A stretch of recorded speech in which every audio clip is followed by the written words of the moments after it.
Is mis Seán agus sé mí dó John. Is mis John agus sé haghaidh Seán. Tá sé trínas in na Crosóga Bhríde is beimid a dathú isteach pixelí de Bríde agus golóir de eile. Agus cén fá go dadó sa scoil inniu?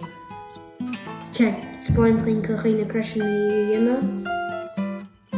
Conas martá sé bheith gohfuil dadó sa scoil inniu déanamh rud éige. Tá anhabhachtach don cultúr tá agan. Conas mar bhfuil híonn sé dadó bheith sa scoil inniu? I'm excited.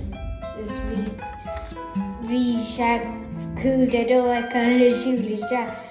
Chos bhí na gasú eile lu go mhair clós a breanú just a siúil isteach sa scoil.